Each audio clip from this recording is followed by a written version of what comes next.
Hello વિદ્યાર્થી મિત્રો, આજે આપણે ચેપ્ટરની નવી એક આગળની થિયરી ધ્યાનમાં લેવા તરફ આગળ વધી રહ્યા છીએ, જે છે વક્રીભવન. મિત્રો, શરૂઆતમાં આપણે પ્રકાશનું અરીસા દ્વારા થતું પરાવર્તન ધ્યાનમાં લીધું. ગોળી અરીસા તરીકે અંતર્ગોળો હોય કે બહિર્ગોળો હોય, એના માટે અરીસાનું સૂત્ર ધ્યાનમાં લીધું. અરીસાની કેન્દ્ર લંબાઈ વિશેની માહિતી ધ્યાનમાં લીધી. આ ઉપરાંત તેના આધારિત ઉદાહરણના અમુક પ્રશ્નો પણ જોયા. આજના વિડીયો લેક્ચરમાં આપણે પ્રકાશનું વક્રીભવન ધ્યાનમાં લેવાનું છે. એટલે આજનો ટોપિક છે ખૂબ જ અગત્યનો, વક્રીભવન. અંગ્રેજીમાં તેને શું કહેવાય છે? રિફ્રેક્શન. પરાવર્તનને રિફ્લેક્શન કહેવાય, જ્યારે વક્રીભવનને રિફ્રેક્શન કહેવાય. વક્રીભવન એટલે શું? તો આની સામાન્ય સમજૂતી તો તમે આગળ 10મા ધોરણમાં પણ ભણીને આવેલા છો કે જ્યારે પ્રકાશનું કિરણ પારદર્શક માધ્યમની સપાટી પર આપાત થાય છે, ત્યારે અમુક માત્રામાં તેનું પરાવર્તન ને અમુક માત્રામાં તેનું વક્રીભવન થતું હોય છે. એટલે કે નવા માધ્યમ આગળ વધતું હોય છે. પણ આ નવા માધ્યમમાં તેની ગતિ દરમિયાન એનો માર્ગ થોડોક ચલિત થતો હોય, બદલાતો હોય એવું જણાય છે, જેને શું કહેવાય છે? પ્રકાશનું વક્રીભવન. આ વક્રીભવન ક્યારે જોવા મળે? તો કે જો એ પ્રકાશનું કિરણ બે માધ્યમોને છૂટી પાડતી સપાટી પર લંબ સિવાય કોઈ પણ રીતે ત્રાંસુ આપાત થાય ત્યારે. એટલે કે લંબ રૂપે આપાત ના થતું હોય બે માધ્યમોને છૂટી પાડતી સપાટી આગળ, ત્યારે પ્રકાશના કિરણનું વક્રીભવન થતું જોવા મળે છે. અને નવા માધ્યમમાં તેનો માર્ગ જે માર્ગેથી આવતું હતું એના બદલે સહેજ ચલિત થયેલું હોય એવું જણાય આવે છે.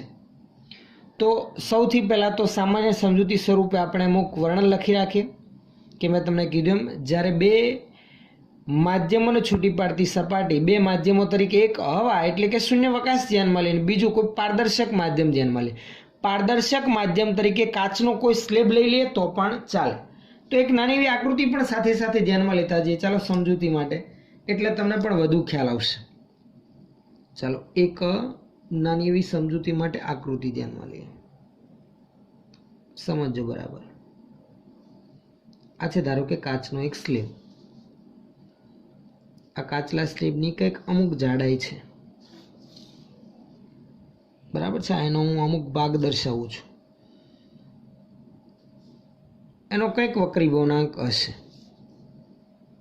હવે આ કાચના સ્લેબ ઉપર હવામાંથી એક પ્રકાશનું કિરણ આપાત થાય છે, તેમ આપણે ધ્યાનમાં લઈએ. આ બે માધ્યમોને છૂટી પાડતી સપાટી આપણે દર્શાવી રાખેલ છે. આ બે માધ્યમોને છૂટી પાડતી સપાટી, આ ઉપરનું માધ્યમ શૂન્યાવકાશ છે, આ બીજો એક કાચનો સ્લેબ દર્શાવેલ છે. ધારો કે પ્રકાશનું કિરણ આપાત થાય છે, સમજો બરાબર. અહીંયા ધારો કે મેં પ્રકાશનું કિરણ આપાત કર્યું એમ આપણે ધ્યાનમાં લઈએ. આપાત કિરણ, આ જ્યાં આપાત થયું ત્યાં હું સપાટીને લંબ દોરું છું. આ બે માધ્યમોને છૂટી પાડતી સપાટી પર આપાત થયું પ્રકાશનું કિરણ. કેટલા ખૂણા આપાત થયું? તો કે આપાત કોણ માપવા માટે લંબ સાથે બનાવેલો ખૂણો આપાત કિરણે ધારો કે I જેટલો છે. આ જે કિરણ આપણે દર્શાવેલું છે એ કયું કિરણ છે? તો કે એ છે આપાત કિરણ. એને લંબ સાથે બનાવેલો ખૂણો કંઈક I જેટલો છે. હવે જ્યારે આવું પ્રકાશનું કિરણ બે માધ્યમોનો છૂટી પાડતી સપાટી, બે માધ્યમ તરીકે આપણે અહીંયા ઉલ્લેખ કરી રાખીએ, આ છે માધ્યમ 1 અને આ છે માધ્યમ 2. માધ્યમ 1 તરીકે હવા છે અને માધ્યમ 2 તરીકે કાચ છે, એટલે કે કાચનો એક સ્લેબ છે. ક્લિયર સમજૂતી આપણે ધ્યાનમાં લેતા જઈએ. તો જ્યારે હવામાંથી એક પ્રકાશનું કિરણ આવા પારદર્શક માધ્યમની સપાટી પર આપાત થાય છે, ત્યારે આ પ્રકાશના કિરણનું આંશિક રૂપે પરાવર્તન થાય છે. એટલે કે આપાત કિરણનો અમુક ભાગ એના એ જ માધ્યમમાં પરાવર્તન થઈને પાછો ફરે છે. અમુક ભાગ, ધારો કે અમુક ભાગ સ્વરૂપે થોડોક આપણે ધ્યાનમાં લઈએ, જેને હું અલગ કલરથી દર્શાવું છું કે પ્રકાશનો આપાત પ્રકાશના કિરણનો થોડોક ભાગ પરાવર્તન પામે છે, તો એનો પરાવર્તન કોણ પણ આપાત કોણ જેટલો જ I જેટલો થશે. પરંતુ પરાવર્તનની સાથે સાથે અમુક ભાગ એ નવા પારદર્શક માધ્યમમાં પણ આગળ વધે છે, પરંતુ નવા પારદર્શક માધ્યમમાં તેની ગતિ દરમિયાન તેનો માર્ગ પહેલા કરતાં સહેજ બદલાયેલો હોય એવું જણાય આવે છે. એટલે કે હવે નવા માધ્યમમાં તેનો માર્ગ જે મૂળ માર્ગ હતો ને એનો એ ન રહેતા બદલાય છે. કયા માર્ગે ગતિ કરીને જાય છે? તો એ પાતળા માધ્યમમાંથી ઘટ્ટ માધ્યમમાં જાય છે, તો માર્ગ થોડોક લંબ તરફ વળે છે. હવે લંબ તરફ જ કેમ વળ્યો એનું કારણ હમણાં તમને થોડાક જ સમયમાં ક્લિયર ખબર પડી જશે. એની પાછળની સમજૂતી થિયરી જેમ જેમ આગળ વધશે તેમ તમને ખ્યાલ આવી જશે. તો આ આપણું આપાત કિરણ છે, આ આપણું પરાવર્તિત કિરણ, અને આ કયું કિરણ? નવા પારદર્શક માધ્યમમાં આગળ વધ્યું. આ જ છે આપણું વક્રીભૂત કિરણ. કયું કિરણ કહેવાય આને? વક્રીભૂત કિરણ, જેણે લંબ સાથે બનાવેલો ખૂણો ધારો કે આર જેટલો છે. કેટલો છે? આર જેટલો. આ સપાટીને દોરેલો લંબ છે. ક્લિયર સમજણ પડે છે ને? એકદમ સિમ્પલ સમજૂતી છે આની, આમાં બીજું કંઈ જ નવું નથી. આ બે પારદર્શક માધ્યમને છૂટી પાડતી સપાટી પર આ બિંદુ પાસે, ધારો કે બિંદુને નામ આપું એમ, જ્યાં પ્રકાશનું કિરણ આપાત થાય છે. એટલે એક વસ્તુ ક્લિયર છે કે આપાત કિરણનો અમુક ભાગ પરાવર્તિત થાય છે અને અમુક ભાગ નવા માધ્યમમાં આગળ વધે છે. પરંતુ નવા માધ્યમમાં આગળ વધતો પ્રકાશનું એ કિરણ પોતાના મૂળ માર્ગ કરતાં થોડુંક ચલિત થયું હોય ને એવું જણાય છે. જો અહીંયા થોડુંક ચલિત થયું, એનો મૂળ માર્ગ આ હતો. જો આ માધ્યમ બદલાયું ના હોત, બીજું N2 એટલે કે કાચવાળું માધ્યમ ના હોત, હવા જ હોત, તો એનો મૂળ માર્ગ આ ડોટેડ લાઈન હોત. એના બદલે થોડુંક બદલાયેલું જણાય છે. આ જે ઘટના જોવા મળે છે એને શું કહેવામાં આવે છે? વક્રીભવન. પણ ફરી એક વખત બીજી વાત કે આવું વક્રીભવન ત્યારે જ થાય છે જો પ્રકાશનું કિરણ આ પારદર્શક માધ્યમની સપાટી પર લંબ સિવાય આપાત થાય. એટલે કે લંબ રૂપે આપાત ન થવું જોઈએ, કંઈક ત્રાસું આપાત થવું જોઈએ. એટલે કે આપાત કોણ આઈનું મૂલ્ય, તો કે આપાત કોણનું મૂલ્ય તો લંબ સાથે બનાવેલો ખૂણો હોય, જે લંબ સિવાય ટોટલ 0 થી 90 ડિગ્રીની વચ્ચે કોઈ પણ ખૂણે આપાત થાય તો વક્રીભવન થાય. 90 ડિગ્રીના ખૂણે આપાત થતું હોય, સોરી, એટલે કે સપાટીને લંબ રૂપે આપાત થતું હોય, આપાત કોણ ત્યારે 0 થાય, પણ જો સપાટીને લંબ રૂપે આપાત થતું હોય તો વક્રીભૂત થશે નહીં, માત્ર ઝડપમાં ફેરફાર થશે. ક્લિયર ખ્યાલ આવે છે? ચલો હજુ એક સમજૂતી માટે બીજું એક નાનું ઉદાહરણ આપું. આપણે એક ટ્રોલી તો ધ્યાનમાં લીધેલી હશે, અથવા તો એક શાકભાજીની લારી, જેની એક જ સિંગલ શાફ્ટ ઉપર બે ટાયર ફરતા હોય છે એક જ ધરી ઉપર, જે એકબીજાને સમાંતર ગતિ કરતા હોય. ધારો કે આ એવી એક લારીના આગળની એક શિફ્ટ છે, ધરી છે. અહીંયા સાઈડમાં બે ટાયર છે, આ રીતે ફરે છે. આ લારી આ રીતે ત્રાસી ગતિ કરતી આપણે આગળ લઈ જઈએ છીએ, આ રીતે પાછળથી ધક્કો મારતા જઈએ છીએ. હવે સમજો આ બાજુ એનું એક ટાયર હશે, અહીંયા એનું બીજું ટાયર હશે, એ રીતે પાછળ બીજા બે ટાયરો હશે. હવે જુઓ, અહીંયા એક લાઈન છે. સમજો કે આ જે લાઈનની નીચેનો ભાગ છે એક ફ્લેટ સરફેસ છે, એટલે કે એક આરસીસી વાળો રોડ છે, અને લાઈનની ઉપરનો ભાગ છે એક ઘટ્ટ માધ્યમ છે, એટલે કે રેતી, કપચી અથવા તો ઘાસ વાળો ભાગ છે. હવે જ્યારે આ લારીને હું આ રીતે ગતિ કરાવતો જઈશ ત્યારે શું થશે? જુઓ, સૌથી પહેલા ડાબી બાજુનું આ ટાયર આ ઘટ્ટ માધ્યમમાં પ્રવેશે છે. હવે ધ્યાન આપજો, હું જે પ્રમાણે એને ધક્કો લગાવું છું તો શું થશે? આ ટાયર ઘટ્ટ માધ્યમમાં આવ્યું, કે જ્યાં એ ટાયર પ્રમાણમાં ઝડપથી ગતિ કરી શકશે નહીં, કારણ કે માધ્યમ ઘટ્ટ છે, રેતી છે, કપચી છે, અથવા તો આપણે કહી શકીએ ઘાસ છે, કે જેમાં ટાયરની ઝડપ પ્રમાણમાં આરસીસી કરતાં ઓછી હશે. જ્યારે આ ટાયર એ આરસીસીમાં છે, એટલે હવે હું ધક્કો લગાવીશ ને તો શું થશે? એનો જે મૂળ માર્ગ આ હતો એના બદલે ધક્કો લગાવતા હવે આમ થઈ જશે, આ રીતે બદલાશે, વળશે, અને હવે મૂળ માર્ગના બદલે હવે કંઈક નવા માર્ગે એ ગતિ કરવા લાગશે. થશે કે નહીં? પ્રેક્ટિકલી આ પોસિબલ છે ને, આવું બનતું પણ હોય છે. હા કે ના? થાય જ, કારણ કે બંને ટાયરો જુદી જુદી સરફેસ ઉપર ગતિ કરે છે જુદા જુદા વેગથી. જો અહીંયા જે ટાયર પ્રવેશ્યનો વેગ ધીમો, આનો ઝડપી, તો સ્વાભાવિક રીતે આ રીતે વળાંક લેવાનો જ છે, અને લારી હવે આ દિશામાં ગતિ કરશે, તો મૂળ માર્ગ કરતાં કંઈક માર્ગ બદલાયેલો હોય ને એવું જણાય છે. આ ઘટના પણ એક વક્રીભવનનું જ ઉદાહરણ સ્વરૂપે આપણે ધ્યાનમાં લઈ શકીએ. તો હવે એની વ્યાખ્યા સ્વરૂપે સમજૂતી ધ્યાનમાં લઈ જઈએ. નોંધ, વર્ણન લખી રાખે અમુક અગત્યના મુદ્દાઓ. જ્યારે આપણે વાત કરીએ પ્રકાશનું કિરણ પારદર્શક માધ્યમની સપાટી પર આપાત થાય છે ત્યારે સપાટી પરથી પ્રકાશના કિરણનો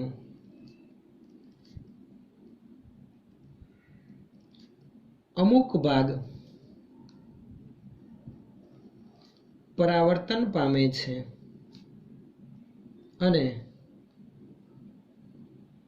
થોડોક ભાગ પારદર્શક માધ્યમમાં આગળ વધે છે. આ બીજા પારદર્શક માધ્યમમાં થોડોક ભાગ આગળ વધે છે. આટલી માહિતી લખી રાખી. બીજી એક વસ્તુ કે આવું ક્યારે વક્રીભવન થાય છે, તો જો એ આપાત કિરણ 0 થી 90 ની વચ્ચેના કોઈ ખૂણે આપાત થાય, એટલે કે ત્રાંસુ આપાત થતું હોય તો, એટલે લખી રાખીએ, જો આપાત પ્રકાશ 0 less than theta less than 90 degree, એટલે I એટલે કે થીટા, જે 0 થી 90 ડિગ્રીના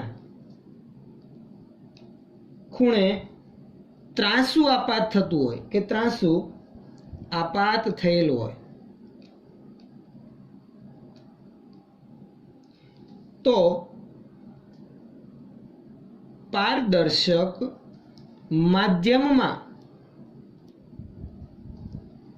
તેનો માર્ગ શું થાય છે? સહેજ બદલાય છે અથવા તો ચલિત થાય છે. માર્ગ લખી શકીએ આપણે બદલાય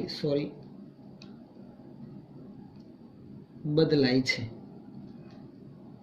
આ ઘટનાને શું કહેવાય છે?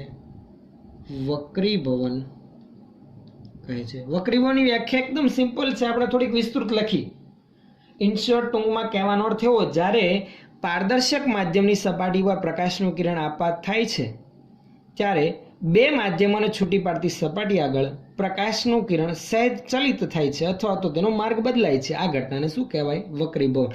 પણ આ સંજોગ દરમિયાન અમુક માત્રામાં તેનું શું થતું હોય? પરાવર્તન પણ થતું હોય છે. એટલે આપણે માહિતી સાથે આપણે અમુક વર્ણન સ્વરૂપે નોંધ લખી રાખી.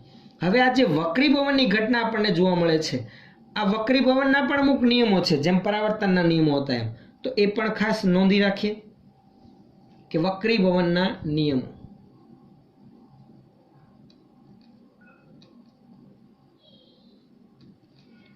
વક્રીભવનના કેટલા નિયમો છે મિત્રો? 2 નિયમો છે. કેટલા?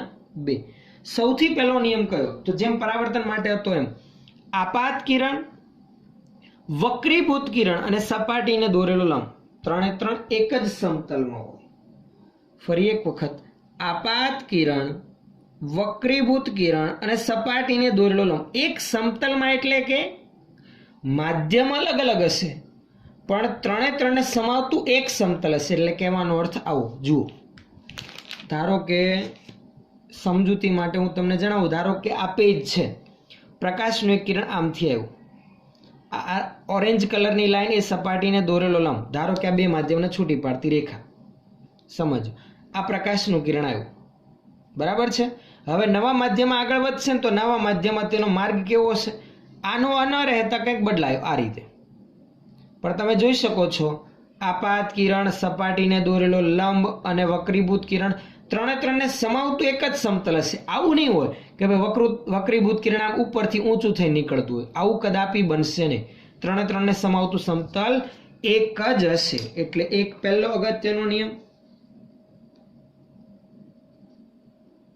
આપાત કિરણ, વક્રીભૂત કિરણ અને સપાટીને દોરેલ લંબ એક જ સમતલમાં હોય છે. ત્રણે ત્રણ એક જ સમતલમાં હોય છે. બીજો જે નિયમ છે એ ખૂબ જ અગત્યનો નિયમ, જેને કહેવામાં આવે છે સ્નેલનો નિયમ. એટલે ખાસ યાદ રાખજો, સમજો બરાબર. સ્નેલના નિયમની સમજૂતી આપણે ધ્યાનમાં લઈએ. સ્નેલનો નિયમ શું જણાવે છે? તો આપાત કિરણ કે જે લંબ સાથે આઈ જેટલા ખૂણે આપાત થયું, એટલે કે આ આઈ એટલે કે આપણો આપાત કોણ. વક્રીભૂત કિરણ કે જે લંબ સાથે આર જેટલા ખૂણે આગળ વધે છે, એટલે વક્રીભૂત કોણ એટલે આપણો આર થશે. તો આપાત કોણ આઈ અને વક્રીભૂત કોણ આર ના સાઇનનો ગુણોત્તર અચળ હોય છે, એટલે કે સાઇન આઈ અપન સાઇન આર એ કેવો હોય? અચળ હોય છે. ફરી એક વખત, આપાત કોણ અને વક્રીભૂત કોણ ના સાઇનનો ગુણોત્તર કેવો હોય છે? અચળ હોય છે, જેને સ્નેલનો નિયમ કહે છે. આ પહેલા કોઈ પણ બે માધ્યમ માટે લખી રાખીએ. આપેલ બે માધ્યમ માટે આપાત કોણ, અહીંયા આપણો આપાત કોણ આઈ છે, તો આઈ અને વક્રીભૂત કોણ એટલે કે આર ના સાઇનનો ગુણોત્તર અચળ હોય છે. આપાત કોણ અને વક્રીભૂત કોણના સાઇનનો ગુણોત્તર કેવો હોય? અચળ હોય. એટલે કે આ રીતે રજૂ કરાય. સાઇન આઈ ના છેદમાં સાઇન આર બરાબર શું હોય? અચળ. પણ આ અચળ કોના જેટલું હોય? તો આ સાઇન આઈ અપન સાઇન આર જે અચળ હોય એટલે અચળાંક હોય, એ અચળાંક n21 વડે દર્શાવવામાં આવે છે. n21 એટલે શું? જ્યાં n21 જે અચળાંક રજૂ કરેલો છે એ માધ્યમ 1 ની સાપેક્ષે માધ્યમ 2 નો વક્રીભવનાંક છે. લખી રાખું છું. જ્યાં અચળાંક n21 એ માધ્યમ 1 ની સાપેક્ષે માધ્યમ 2 નો વક્રીભવનાંક છે. શું છે? ફરી એક વખત, માધ્યમ 1 ની સાપેક્ષે 2 નો વક્રીભવનાંક એટલે કે n21. આ n21 ને આ રીતે રજૂ કરવામાં આવે છે. ધ્યાન આપજો. બરાબર, n21 બરાબર n2 ના છેદમાં n1 આમ લખાય. માધ્યમ 2 ની સાપેક્ષે માધ્યમ 1 ની સાપેક્ષે 2 નો વક્રીભવનાંક. હવે તમે જરાક વિચાર, આ વળાંક લીધો એની પાછળનું કારણ, જવાબદાર કારણ કોણ? બીજું માધ્યમ જ ને. જો બીજું માધ્યમ પહેલા કરતા અલગ ના હોત, પહેલા કરતા ઘટ અથવા તો પાતળું, ટૂંકમાં ઘટતામાં ફેરફાર ના હોત, વક્રીભવનાંકમાં ફેરફાર ના હોત, તો વળવાનું હતું જ નહીં. એનો માર્ગ આનો આ જ રહેત. નેચરલી જે માર્ગે આવે છે એના એ જ માર્ગે આગળ વધવાનો, તો માર્ગ બદલાવાનો કોઈ પ્રશ્ન જ ઊભો ન થાત. એટલે આ વક્રીભવન થયું એની પાછળ જવાબદાર છે માધ્યમ 2, જે પહેલા માધ્યમની સાપેક્ષે કંઈક અલગ ગુણધર્મ ધરાવે છે. એટલે એ અચળાંકને કીધો માધ્યમ 1 ની સાપેક્ષે 2 નો વક્રીભવનાંક, જેને n21 વડે દર્શાવવામાં આવે. અને આ n21 બરાબર n2 અપન n1. એટલે આ સમીકરણ આવું બની ગયું. માટે સાઇન આઈ ના છેદમાં સાઇન આર બરાબર n2 અપન n1. એટલે આ સમીકરણ બની જાવું. જો ક્રોસ પ્રોડક્ટ કરીએ આપણે, n1 સાઇન આઈ બરાબર n2 સાઇન આર. આ જે સમીકરણ આપણને મળી એવું છે એને શું કહેવામાં આવે છે? એને જ કહેવામાં આવે છે સ્નેલનો નિયમ. વક્રીભવન માટે સ્નેલનો નિયમ એટલે કે કયો? તો કે n1 સાઇન આઈ બરાબર n2 સાઇન આર. આ જરાક સમીકરણને જરાક ધ્યાનથી જુઓ તો શું રજૂ કરે છે? જુઓ, n1 પહેલા માધ્યમનો વક્રીભવનાંક, આ માધ્યમનો વક્રીભવનાંક n1 છે, હવાનો. બરાબર. બીજું ઘટ માધ્યમ, કાચવાળું માધ્યમ, જેનો વક્રીભવનાંક છે n2. n1 માધ્યમમાં પ્રકાશના કિરણે લંબ સાથે બનાવેલો ખૂણો આઈ હતો, તો n1 સાઇન આઈ થયું.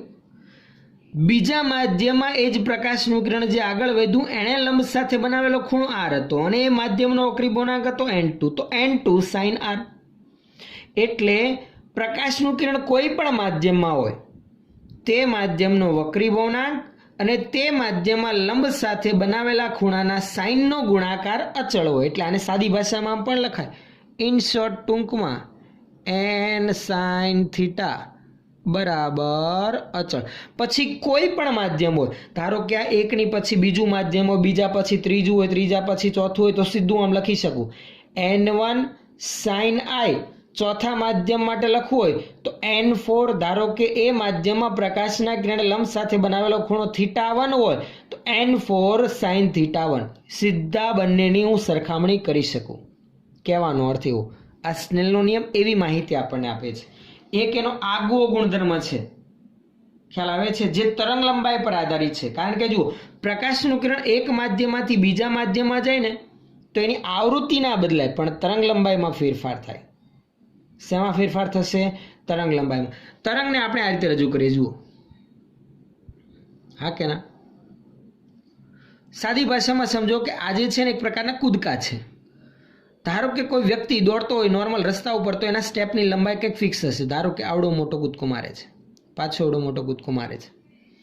હવે ફ્લેટ સરફેસ ઉપર ગતિ કરવાના બદલે કોઈ ઘટ્ટ માધ્યમમાં ગતિ કરે તો હવે કૂદકાની લંબાઈ બદલાઈ જશે, ટૂંકમાં નાની થઈ જશે. હા કે ના? થાય કે નહીં ફેરફાર? તમે આરસીસીના રોડ પર દોડતા હો અને આગળ રેતીવાળો રસ્તો હોય જે એકદમ રેતીથી ભરેલો છે, એમાં તમે ગતિ કરતા હો તો તમારા સ્ટેપની લંબાઈ જોઈને એમાં ફેરફાર થાય. આ સમજૂતી માટે હું તમને જણાવું છું, આને એની સાથે કંઈ લેવા દેવા નથી. એમ જ પ્રકાશનું કિરણ એક માધ્યમમાંથી બીજા માધ્યમમાં જાય તો આવૃત્તિ ના બદલાય, પરંતુ તરંગ લંબાઈમાં ફેરફાર થાય. તો વિચારો, પાતળું માધ્યમ એટલે કે રોડવાળું માધ્યમ, એમાં જેમાં દોડવું માફક આવે છે. રેતીવાળું માધ્યમ એટલે ઘટ્ટ માધ્યમ, ઘટ્ટ માધ્યમમાં સ્ટેપ નાના થઈ ગયા એટલે તરંગ લંબાઈ ઘટી. તેમજ પ્રકાશના કિરણો માટે હવાવાળું માધ્યમ એટલે એના માટે એકદમ પાતળું માફક આવે, જેમાં તેની ઝડપ મેક્સિમમ શૂન્યાવકાશમાં 3 ગુણાકારમાં 10⁸ મીટર પ્રતિ સેકન્ડ. એના બદલે કાચવાળું માધ્યમ ઘટ્ટ માધ્યમ કહેવાય, ત્યાં તરંગ લંબાઈ ઘટશે. જો કાચના માધ્યમમાંથી પાછું બહાર આવશે ને પાછી હવા, તો પાછી તરંગ લંબાઈમાં શું થશે? વધારો. એમ ઘટ્ટ માધ્યમમાં ઝડપ ઘટે, તરંગ લંબાઈ ઘટે. પાતળા માધ્યમમાં ઝડપ વધે, તરંગ લંબાઈમાં પણ વધારો થાય. સમજણ પડે છે ને? એકદમ ક્લિયર સમજૂતી છે. એટલે આ વસ્તુ ખૂબ જ અગત્યની છે. યાદ રાખવું, સ્નેલનો નિયમ તમને કોઈ પણ સંજોગોમાં લાગુ પાડતા આવડવો જોઈએ. અહીંયા ધારો કે θ1 અહીંયા θ2 હોય તો સીધું જ આવડવું જોઈએ. જો અહીંયા લંબ સાથે બનાવેલો ખૂણો θ1, માધ્યમનો વક્રી ગુણાંક N1, તો N1 sin θ1 બરાબર N2 sin θ2. બીજી કોઈ વાત જ ના આવે, આમાં બીજું કંઈ જ નવું નથી. ચલો હવે આપણે ધ્યાનમાં લઈએ. ધારો કે માધ્યમ 1 તરીકે આપણે ધ્યાનમાં લઈએ હવા, અને માધ્યમ 2 તરીકે આપણે ધ્યાનમાં લઈએ કાચનો સ્લેબ. સમજણ પડે છે? આ માધ્યમ 1 જે હવા છે એ પ્રમાણમાં કેવું માધ્યમ કહેવાય? પાતળું માધ્યમ. અને બીજું જે કાચવાળું માધ્યમ છે એ કેવું માધ્યમ કહેવાય? ઘટ્ટ માધ્યમ. હવાની સરખામણીમાં તો ઘટ્ટ કહેવાય. હા, હવાનો વક્રી ગુણાંક 1 અંદાજિત લેવામાં આવે છે અને કાચનો વક્રી ગુણાંક 1 કરતાં વધુ હોય છે. એટલે આ ઘટ્ટ માધ્યમ, જેનો વક્રી ગુણાંક વધુ તે પ્રમાણમાં ઘટ્ટ માધ્યમ કહેવાય. સમજણ પડે છે? ચાલો, આના વક્રી ગુણાંકને આપણે N1 વડે દર્શાવીએ અને બીજા માધ્યમના વક્રી ગુણાંકને આપણે N2 વડે દર્શાવીએ.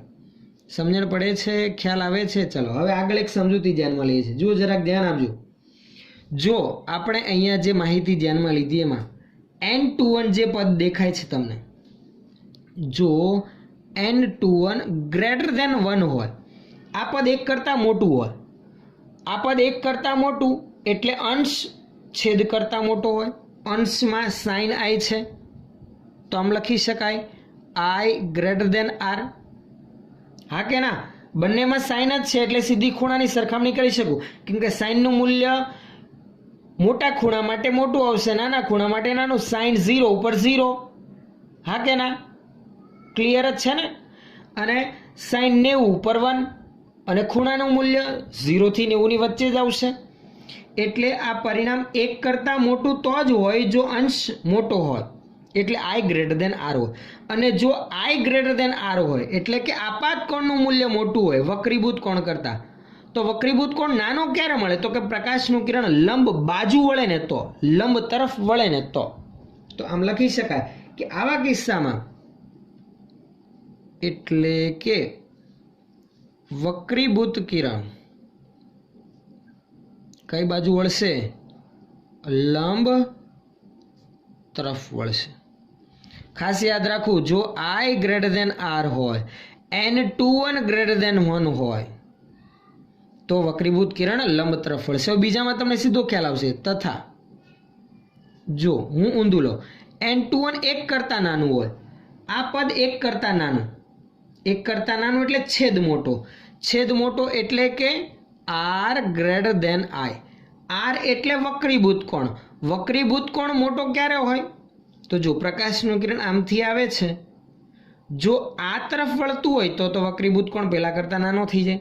પણ જો આમ મૂળ માર્ગના બદલે દૂર તરફ આમ જતું હોય તો મને એક ખૂણો મોટો મળવાનો છે. હા કે ના? સમજણ પડે છે? જો આ રીતે આવે છે આ આપાત કોણ.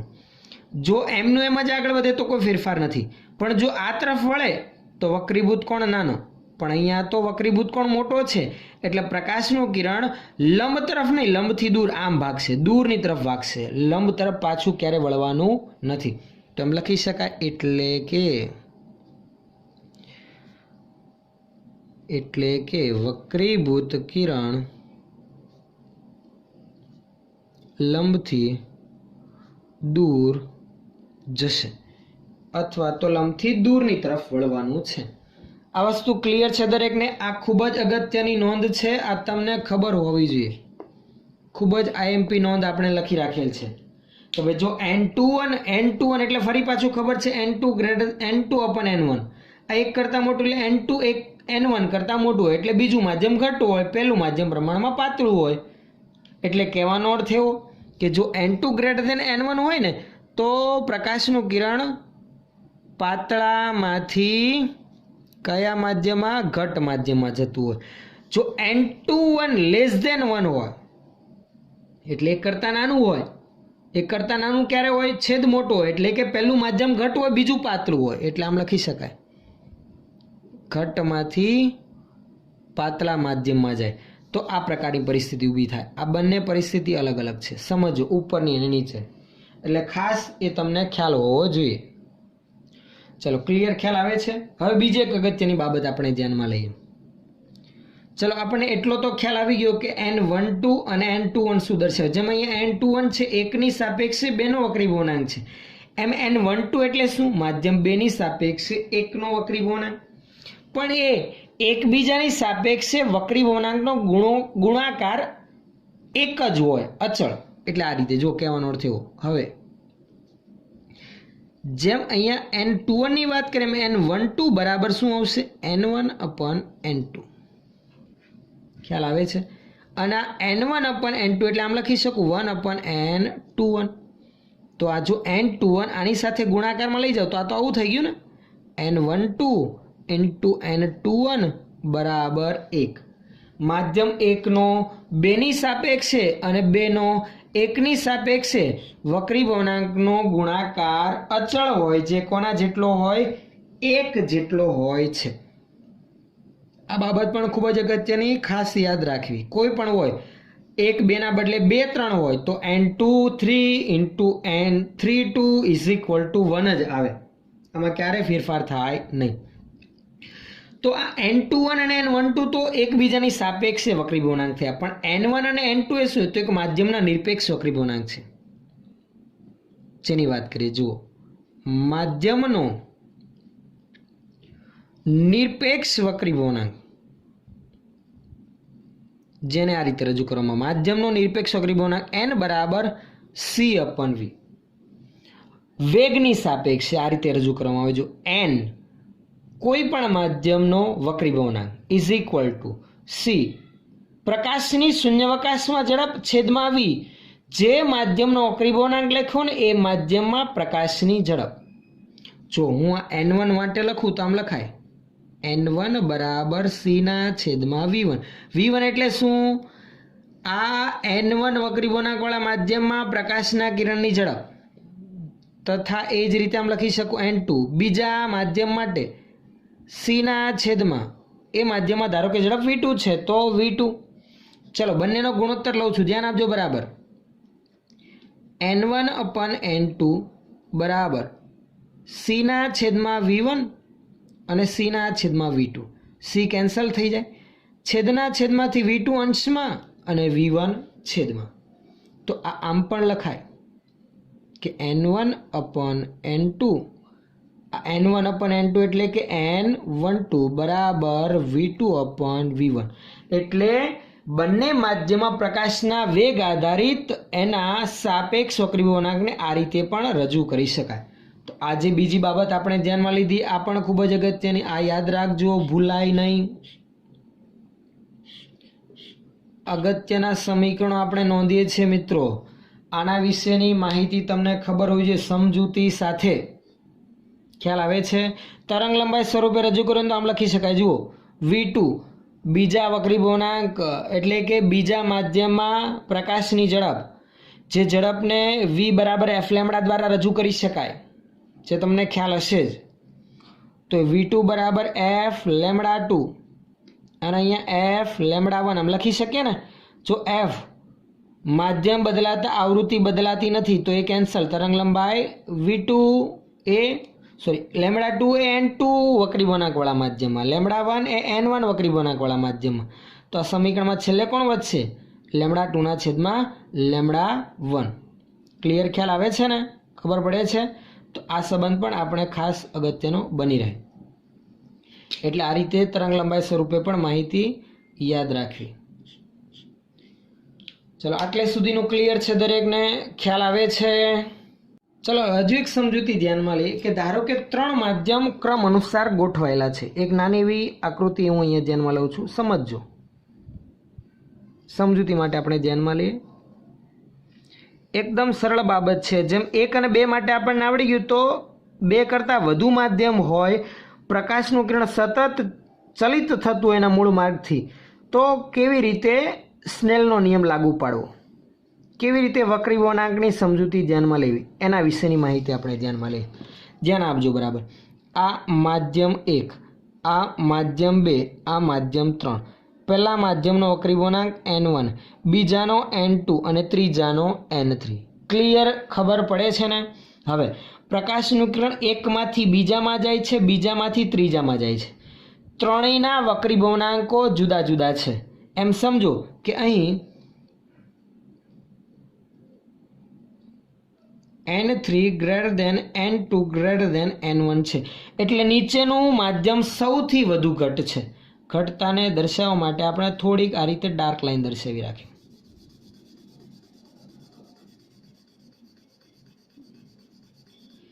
ચલો, એનાથી થોડુંક ઓછું ઘટ, આ એના કરતાં વધુ છે.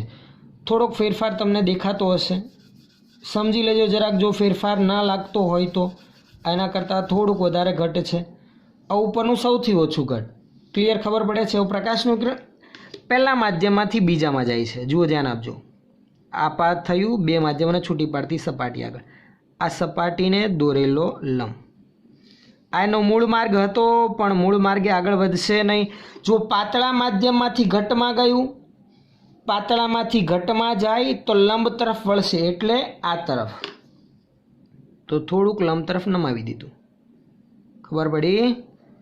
ચલો, ધારો કે એના ખૂણાઓ જે છે, ખૂણા પાછળથી આપણે દર્શાવે, સમજો. હવે ફરી પાછું N2 માંથી N3માં, N2 કરતાં N3 વધુ છે એટલે હજુ ઘટ માધ્યમમાં પ્રવેશ્યું. પાછો આપાત બિંદુએ હું પહેલાં લંબ દોરી દઉં. હંમેશા કઈ તરફ વળશે નક્કી કરવા માટે પહેલાં આપાત બિંદુએ લંબ દોરી દેવાનું. હવે માર્ગ નક્કી કરો. ચાલો, આ એનો મૂળ માર્ગ હતો. ચલો, ઘટ માધ્યમમાં ગઈ તો હજુ કઈ બાજુ વળશે? તો કે N2 એ N3 કરતાં તો પાતળું જ ને, તો પાતળામાંથી ઘટમાં જાય છે તો લંબ તરફ, એટલે હજુ આ તરફ વળશે. સમજણ પડે છે? આ એના માર્ગ આપણે દર્શાવ્યા. હવે જરાક એના ખૂણા આપણે દર્શાવીએ. ચાલો, સમજૂતી માટે ખાલી કે ધારો કે આ ખૂણો θ1 છે, આ θ2 છે, આ θ2, તો આ પણ θ2 જ થશે, કેમ કે બંને લંબ એકબીજાને સમાંતર. અને આ છે θ3. અહીંયા આપણે મેળવવો છે માધ્યમ 3નો 1ની સાપેક્ષે વક્રી વળાંક. અહીં N31 આપણે મેળવવું છે માધ્યમ 3નો 1ની સાપેક્ષે વક્રી વળાંક. જે કેટલો હશે? તો આને આ રીતે મેળવી શકાય. 3નો 1ની સાપેક્ષે વક્રી વળાંક મેળવવો હોય તો રિવર્સ પ્રોસેસથી ચાલવાનું. જુઓ, 3નો 2ની સાપેક્ષે વક્રી પૂર્ણાંક ગુણાકારમાં 2નો 1ની સાપેક્ષે, એટલે કે આ રીતે જુઓ n32 ઇન્ટુ n21. તમને આ તો સમીકરણ ખબર છે ને કે ભાઈ n31 બરાબર n3/n1 આવે, તો આનું સાદરૂપ આપતા આવી જશે. જુઓ ચલો n32નું સમીકરણ બનાવો આની જેમ n3/n2, n2/n1. ચલો n2 કેન્સલ થઈ જાય તો શું વધે? n3/n1 જ વધે ને, હા કે ના? તો આ પણ તમને ખબર હોવી જોઈએ કે ત્રીજા માધ્યમનો વક્રી પૂર્ણાંક પહેલાની સાપેક્ષે કેટલો હોય? તો કે ત્રીજાનો બીજાની સાપેક્ષે વક્રી પૂર્ણાંક ગુણાકારમાં બીજાનો પહેલાની સાપેક્ષે વક્રી પૂર્ણાંક ધ્યાનમાં લઈને આપણે મેળવી છે. હું હમણાં સમજૂતી સમીકરણ આધારિત જ ધ્યાનમાં લઉં છું. આ એકદમ ટૂંકા મુદ્દાઓ છે પણ ખૂબ જ અગત્યના છે વક્રીભવનની દ્રષ્ટિએ, એટલે આ તમને ખબર હોવી જોઈએ. ચલો હજુ એ બાબત આપણે ધ્યાનમાં લેવાની છે, એક લેટરલ શિફ્ટ અને એક સાચી ઊંડાઈ અને આભાસી ઊંડાઈ આધારિત માહિતી. તો એના માટે હવે આપણે આગળ વધીએ. તો મિત્રો આગળ આપણે ધ્યાનમાં લઈએ માહિતી લેટરલ શિફ્ટની. લેટરલ શિફ્ટ એટલે શું? તો એક ઉદાહરણ દ્વારા સમજીએ.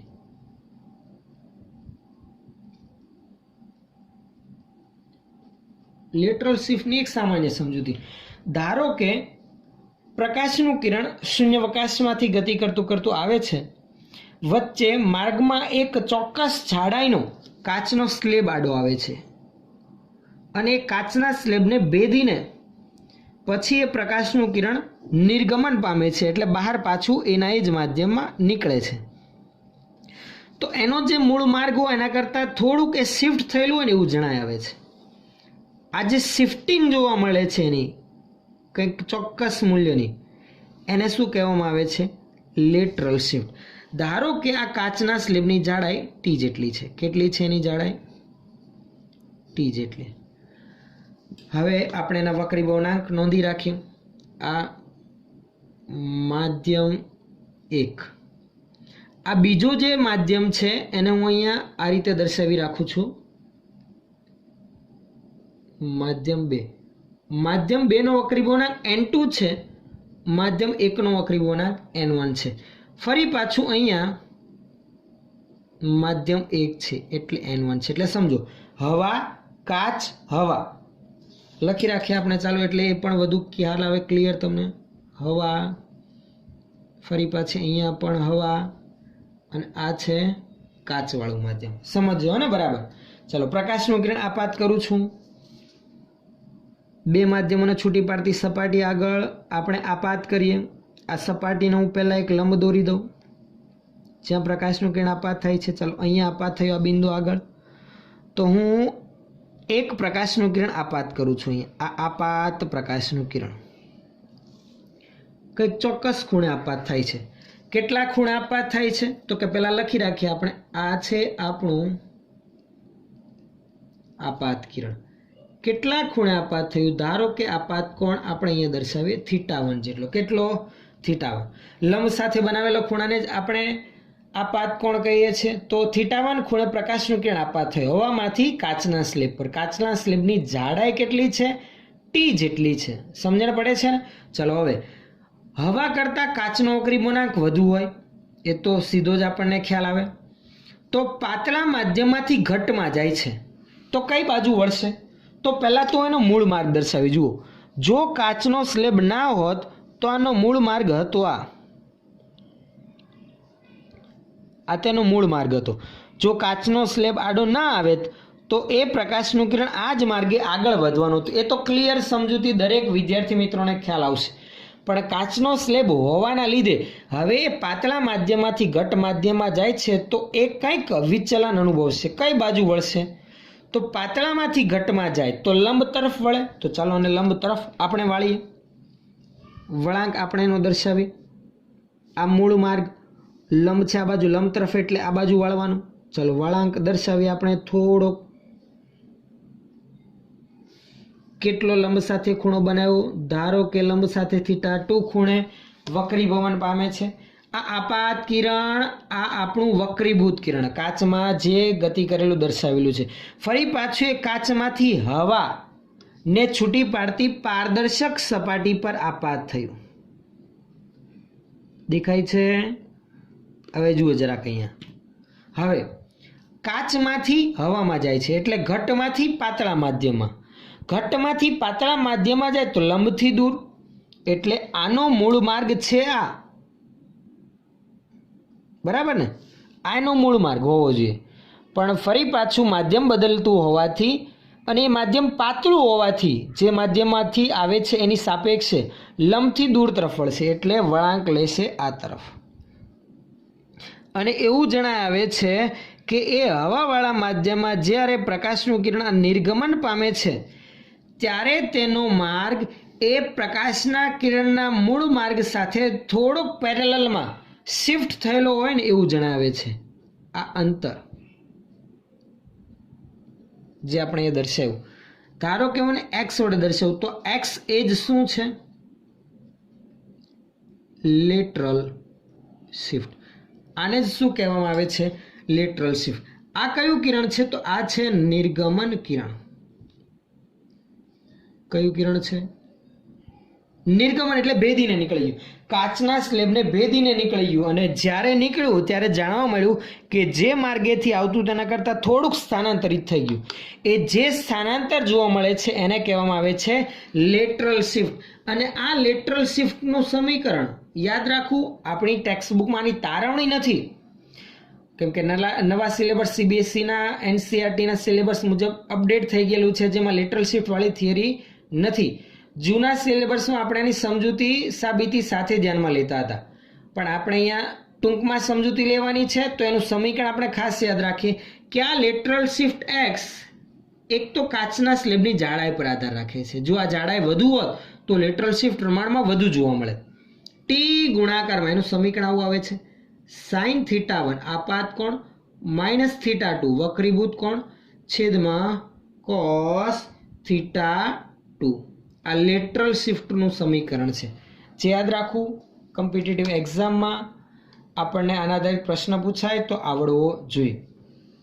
તો આથી લેટરલ શિફ્ટની માહિતી, એટલે કે જો પ્રકાશનું કિરણ હવામાંથી કાચમાં પ્રવેશે અને પાછું હવામાં નિર્ગમન પામતું જણાય તો એ મૂળ માર્ગ કરતાં કંઈક વિચલિત થયું હોય અથવા તો શિફ્ટિંગ થયું હોય એવું જોવા મળે છે, જેને કહેવામાં આવે છે લેટરલ શિફ્ટ. અને એ કાચની સ્લેબની જાડાઈ ઉપર પણ આધારિત છે અને બીજું આપાત કોણ અને વક્રીભૂત કોણના મૂલ્ય પર પણ આધારિત છે. ચલો હજી એક બાબત આપણે ધ્યાનમાં લેવાની છે, ઊંડાઈ આધારિત માહિતી. સાચી ઊંડાઈ, આભાસી ઊંડાઈ. ધ્યાન આપજો બરાબર. આમાં શું ધ્યાનમાં લેવાનું છે? તો આમાં પણ ફરી એક આખી આકૃતિ ધ્યાનમાં લે. ફટાફટ હું જરાક આકૃતિ દર્શાવી દઉં. ધ્યાન આપજો બરાબર. સમજવા જેવી થિયરી છે આ પણ. આપણને ઘણી વખત એવું જોવા મળતું હોય કે ભાઈ સ્વિમિંગ પુલમાં પાણી ભરેલું હોય તો તળિયું કેટલી ઊંડાઈ છે ને આપણે એનો સાચો અંદાજો લગાવી શકતા નથી. અને એવું બનેલું પણ છે ઘણી બધી વખત કે સ્વિમિંગ પુલમાં પાણી ભરેલું હોય, આપણને એમ લાગતું હોય 5 ફૂટે તળિયું છે, કુદાકો લગાવીને અંદર ડૂબીએ ત્યારે ખ્યાલ આવે કે ભાઈ 5ના બદલે આ તો ઘણા ઊંડે તળિયું છે, તકલીફ ઊભી થઈ જાય છે. તો આની પાછળનું કારણ આપણે પ્રકાશના કિરણનું વક્રીભવન જે થાય છે એના લીધે આપણને જાણવા મળે છે. ચલો ધ્યાન આપજો એની પાછળનું કારણ. જુઓ આ સાચી ઊંડાઈ. સાચી ઊંડાઈને આપણે HO વડે દર્શાવીએ, ઓરિજિનલ હાઇટ અથવા તો ડેપ્થ. બરાબર, હાઇટ તો ના કહી શકાય, ઊંડાઈ છે. HO વડે દર્શાવું છું. હવે આપણને હકીકતમાં ઉપરથી જોતા એ ઊંડાઈ હોય એના કરતાં થોડીક ઓછી દેખાય છે. એની પાછળનું કારણ જુઓ, ધ્યાન આપજો. હવે આપણે લંબ સિવાય સહેજ પણ ત્રાસી નજર કરીએ ને તો આપણને થોડોક ફેરફાર નોંધાતો હોય છે.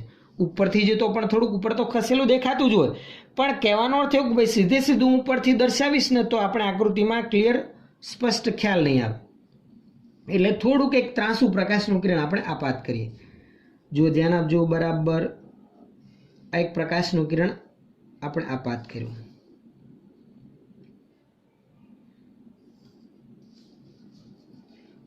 આ હવા, આ પાણી.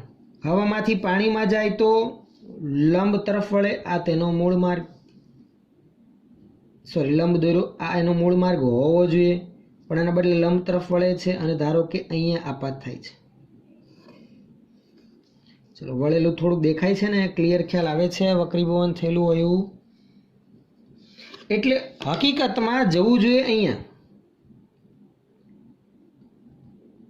પણ એના બદલે અહીંયા વક્રીભવન થઈને તળિયું અહીંયા આપણને મળે છે. એટલે થાય છે શું જુઓ, જ્યારે આપણી આંખમાં પ્રકાશનું કિરણ પ્રવેશે છે, તળિયેથી ધારો કે પ્રકાશનું કિરણ પરાવર્તન પામીને આવતું હોય તો થાય છે શું, બે માધ્યમોને છૂટી પાડતી સપાટી આગળ તેનું વક્રીભવન થાય છે. એટલે હકીકતમાં તેને પાછળ લંબાવીએ તો હકીકતમાં અહીંયાથી આવતું એવું જણાય છે. આ એક દર્શાવું, ચાલો એક કરતાં વધુ આપણે દર્શાવીએ તો તમને વધુ ક્લિયર ખ્યાલ આવે, સમજો બરાબર. રચના સેમ ટુ સેમ એવી જ હું આ બાજુ ધ્યાનમાં લઉં છું, બીજો કોઈ ફેરફાર નથી. એક કરતાં વધુ કિરણો આપણે ધ્યાનમાં લઈએ છીએ જેથી તમને સમજવામાં તકલીફ ના પડે, બાકી છે બધું એકનું એક જ. હવે જો આને પણ હું પાછળ લંબાવું તો ક્યાંક અહીંયાથી આવતું હોય ને એવું જણાય. આનો અર્થ શું થયો, જ્યારે આપણે આ રીતે ઉપરથી અવલોકન કરીએ ત્યારે આ જે કિરણો આપણી આંખમાં પ્રવેશે છે, જે આપણી આંખમાં પ્રવેશે છે એને હું પાછળ લંબાવું તો અહીંયાથી આવતા હોય એવું જણાય છે. એટલે હકીકતમાં જે સ્વિમિંગ પુલની ઊંડાઈ છે એના બદલે ઊંડાઈ હોય એના કરતાં ઓછી અનુભવાય છે. એટલે આ છે આપણું HI. સમજણ પડે છે? આભાસી ઊંડાઈ આપણને માત્ર આટલી જ દેખાય, હકીકતમાં હતી આટલી. ક્લિયર ખબર પડે છે? ધારો કે આ ખૂણાને હું θ1 દર્શાવું તો આ θ2 છે, આ ખૂણો પણ θ2 થશે. સમજણ પડે છે? ક્લિયર ખ્યાલ આવે છે?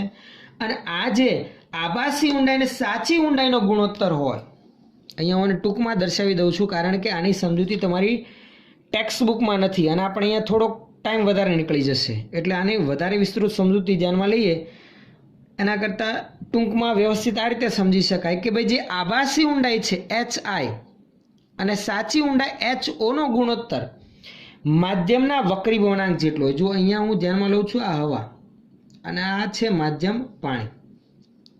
એટલે હવા એટલે કેવું માધ્યમ? પાતળું માધ્યમ. પાણી એટલે કેવું માધ્યમ? ઘટ. જરૂરી નથી હવાને પાણી જ હોય, હવા અને ઓઇલ પણ હોય, હવા અને તેલ પણ હોય. અલગ અલગ જુદા જુદા કિસ્સાઓ માટે, કોયડાઓ માટે આપણને આપેલું હોય. ટૂંકમાં પાતળું અને ઘટ માધ્યમ એકબીજાની સાપેક્ષે આ રીતે ધ્યાનમાં લઈ શકાય. ઊંડાઈના કિસ્સામાં આપણને એવું લાગે છે સાચી ઊંડાઈ કરતાં આભાસી ઊંડાઈ હંમેશા ઓછી જણાય છે. આ તો હંમેશા આપણને ખબર હોવી જોઈએ. એટલે અહીંયા હું લખી રાખું છું આભાસી ઊંડાઈ લેસ ધેન સાચી ઊંડાઈ. સાચી ઊંડાઈ કરતાં હંમેશા ઓછી હોય છે. HI/HO આ ઊંડાઈનો ગુણોત્તર કોના જેટલો હોય છે? તો કે હવા અને પાણીના માધ્યમના વક્રીભવનાંકના ગુણોત્તર જેટલો. જુઓ અહીંયા HI/HO જે આપણને મળ્યું, આમાં તમને HI અને HO માંથી શું ઓછું હશે? તો કે સીધી ખબર છે, HO આભાસી ઊંડાઈ એ ઓછી હોય, અંશ નાનો, છેદ મોટો હોય. આ તો ક્લિયર સમજૂતી આપણને ખબર જ છે, યાદ જ છે. તો અંશમાં પણ એ રીતે અહીંયા વક્રીભવનાંક આવશે n. અંશમાં પદ નાનું છે છેદ કરતા, તો અંશમાં n પાતળું, પાતળા માધ્યમનો વક્રીભવનાંક, અને છેદમાં n ઘટ. એટલે HI/HO માંથી તમને ખબર હોય કયું મૂલ્ય મોટું હશે અને કયું નાનું હશે. તો કે HI આભાસી ઊંડાઈ સાચી ઊંડાઈ કરતાં ઓછી હોય તો અંશમાં વક્રીભવનાંક ઓછો હોય એ લખવાનું, અને છેદમાં જે માધ્યમનો વક્રીભવનાંક વધુ એ લખવાનું આવશે. એટલે આવું થઈ ગયું. HI/HO બરાબર N1/N2. આ સાદી ભાષામાં, આની કોઈ તારવણી હમણાં આપણે ધ્યાનમાં લીધા વગર સીધો ખ્યાલ આવ્યો. આના કરતાં ઉલટું, જો માછલી પાણીમાંથી બહાર રહેલા વૃક્ષનું અવલોકન કરે તો ત્યાં એ વૃક્ષની ઊંચાઈ એ કિસ્સામાં એને વાસ્તવમાં હોય એના કરતાં વધારે અનુભવાય છે. એટલે આભાસી ઊંચાઈ અને સાચી ઊંચાઈની વાત કરી.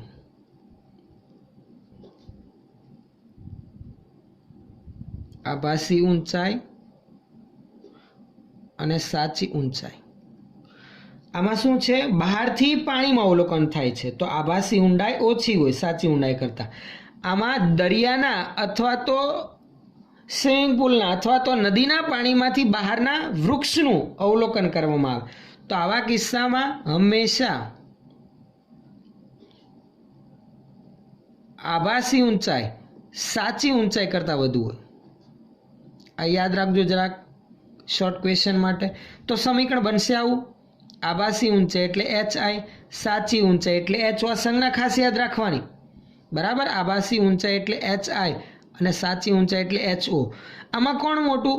તો કે HI વધુ આભાસી ઊંચાઈ, તો અંશમાં બંનેમાંથી જે ઘટ માધ્યમ હોય એનો વક્રી ગુણાંક અને છેદમાં n પાતળું, એટલે ઊંચાઈનો ગુણોત્તર સીધો આપણે મેળવી શકીએ.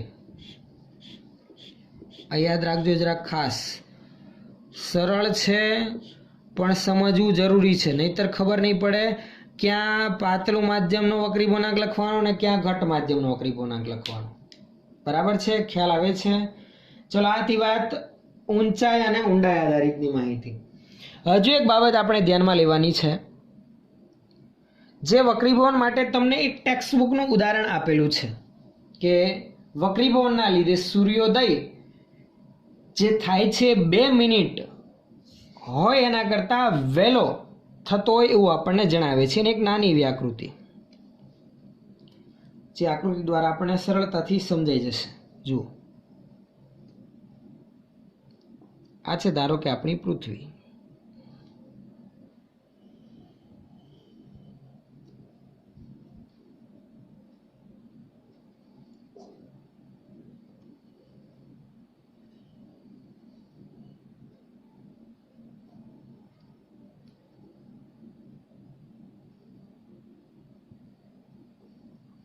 અને આ બહારનું વાતાવરણ જે ચોક્કસ અમુક અંતર કિલોમીટર સુધી હોય. બસ 2 જ મિનિટ હવે આપણે ધ્યાનમાં લઈએ. પૃથ્વીની સપાટી પર એક વ્યક્તિ ઊભેલો છે. આ છે ધારો કે આપણી ક્ષિતિજ રેખા,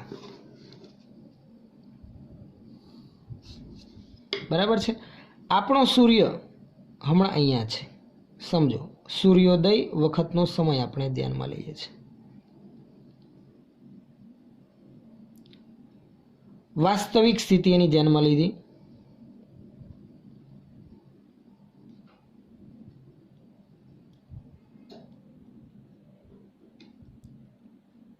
વાસ્તવિક સ્થિતિ ઓરિજિનલી અહીંયા છે હમણાં. હવે ત્યાંથી જે પ્રકાશનું કિરણ આવે છે એ તો શૂન્યાવકાશમાંથી જ ગતિ કરતું આવે છે. જરાક ધ્યાન આપજો. જુઓ, સીધું એક જ માધ્યમ આ શૂન્યાવકાશમાંથી પૃથ્વીના વાતાવરણમાં પ્રવેશ્યું. પૃથ્વીના વાતાવરણનો વક્રીભવનાંક એટલે હવાનો વક્રીભવનાંક શૂન્યાવકાશ કરતાં થોડોક વધુ. શૂન્યાવકાશ માટે n = 1, જ્યારે હવા માટે n કરતાં એટલે કે 1 કરતાં વક્રીભવનાંક થોડોક વધુ, એટલે પાતળામાંથી ઘટમાં જાય છે, એટલે લંબ તરફ વળશે. એટલે થોડુંક આ રીતે વળાંક પામીને વ્યક્તિની આંખમાં પ્રવેશે. અહીંયા થોડોક વળાંક લે છે એવું સમજવાનું છે, નહીતર તો અહીંયા સીધું આ રીતે આવે પણ થોડોક વળાંક લઈને આ બાજુ વળે છે. એટલે ક્લિયર ખ્યાલ ના આવે તો જરાક આપણે એને થોડુંક નીચેની બાજુ વાળી દઈએ તો વધુ સમજણ પડે તમને કે જવું જોઈએ એના કરતાં થોડુંક વળાંક લઈને આ રીતે આવે છે. હવે જો આ જ પ્રકાશના કિરણને વ્યક્તિની આંખમાં જે પ્રવેશે છે અને પાછળની તરફ લંબાવીએ તો કંઈક આવું અનુભવાય છે. એ હકીકતમાં ક્યાંક ઉપરથી આવતું હોય એવું આપણને આભાસ થાય છે. હકીકતમાં સૂર્ય ત્યાં હોતો નથી, એની પોઝિશન ક્ષિતિજ સાથે થોડીક નીચેની તરફ હોય છે. આ આભાસી સ્થિતિ આપણને જોવા મળે છે સૂર્યની. ખ્યાલ આવે છે? આ છે પૃથ્વીનું વાતાવરણ અને આ કોણ છે? તો આ છે અવલોકનકાર. આ જે વાસ્તવિક સ્થિતિ કરતાં એની આભાસી સ્થિતિ છે એ કંઈક 1/2 ડિગ્રી જેટલી શિફ્ટ થયેલી હોય એવું જણાય છે. અને સમયનો તફાવત આપણે જોવા જઈએ તો 2 મિનિટ જેટલો સૂર્યોદય પ્રમાણમાં વહેલા થતો હોય ને એવું આપણને જણાવે છે. આની પાછળનું પણ મૂળભૂત કારણ શું છે? વક્રીભવન જ છે. કે ભાઈ જે રીતે વક્રીભવન થવાના લીધે પૃથ્વીના વાતાવરણમાંથી વક્રીભવન પામીને આપણી આંખમાં પ્રવેશે છે એ પાછળ લંબાઈ તો હકીકતમાં ક્ષિતિજ સાથે ઉપરની તરફ હોય ને એવું આપણને આભાસ થાય છે. હકીકતમાં એ પોઝિશન ક્ષિતિજ સાથે થોડીક નીચેની તરફ હોય જે આપણને ઉપર જણાવે છે. એટલે આ અડધો ડિગ્રીનો જોવા જઈએ કહી શકાય કે ભાઈ લેટરલ શિફ્ટ થવાના લીધે આપણને સૂર્યોદય 2 મિનિટ જેટલો સમયના તફાવતમાં વહેલો થતો હોય ને એવું આપણને લાગે છે. તો આ હતી વાત મિત્રો વક્રીભવનની, જેના જુદા જુદાઓ અલગ અલગ અગત્યના મુદ્દાઓ પણ ધ્યાનમાં લીધા, અમુક વક્રીભવનના કિસ્સાઓ પણ આપણે ધ્યાનમાં લીધા, જે કોમ્પિટિટિવ એક્ઝામ માટે બોર્ડની એક્ઝામની દ્રષ્ટિએ ખૂબ જ અગત્યની થિયરી છે. તો જરાક યાદ રાખો આના સમીકરણો જે પણ આપણે ધ્યાનમાં લીધા એ. ઓકે, નેક્સ્ટ જ્યારે આપણે પાછા મળીશું ત્યારે આના પછીની આગળની થિયરી પૂર્ણ આંતરિક પરાવર્તન માટે આગળ વધીશું.